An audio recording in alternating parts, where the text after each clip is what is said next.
If it were left to me, this holiday would just keep going. But unfortunately, it's coming to an end and school resumes in a few days. How was your holiday? Hope you had a good time and were you able to rest? For us, we traveled for a short trip for our annual camp meeting. It's something we do every Easter, just 3 days set aside to pray, reflect, and seek God's face for the rest of the year.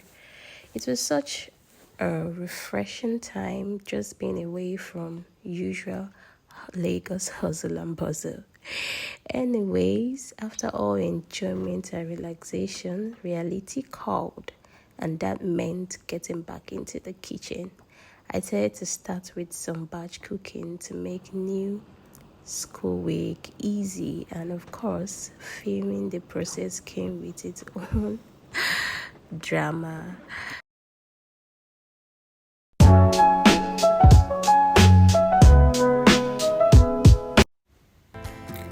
After doing the market runs, I started off by prepping everything I'll need, beginning with washing the protein, fish, meat, chicken, and others. Most of these were already stocked up in my freezer. I usually do a bulk protein stock up monthly or bi-monthly just to make cooking easier when life gets busy. So when it's time to cook, I just buy a few fresh things from the market, then combine them with what I already have at home.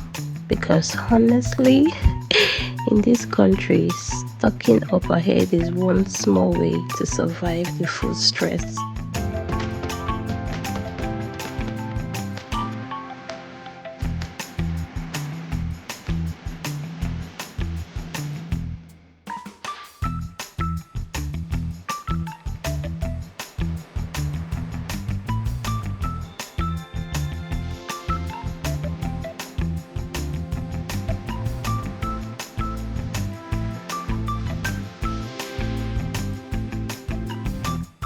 Now here I'm bringing out some of the tomato mix I'll be using for today's cooking.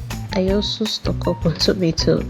I usually do that at the ending of the year and it lasts me for months.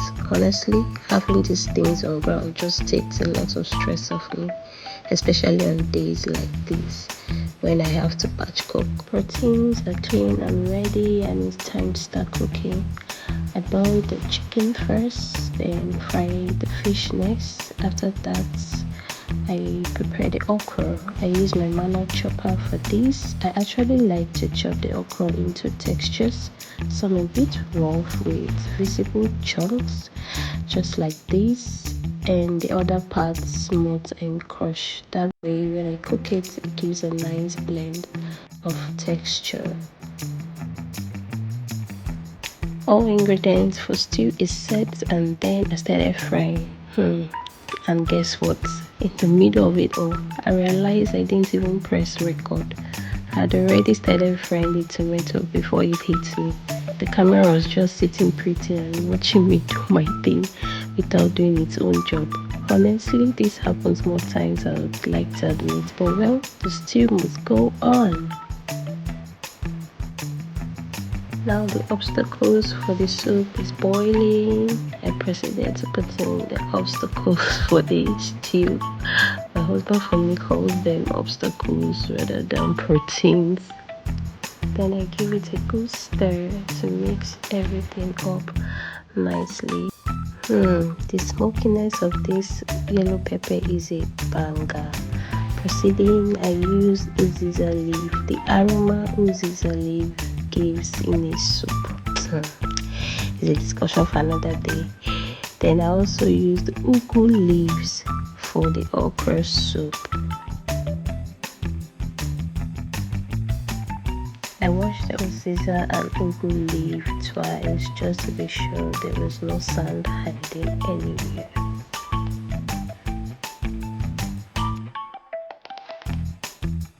Again, I forgot to press record by putting the ingredients in the soup.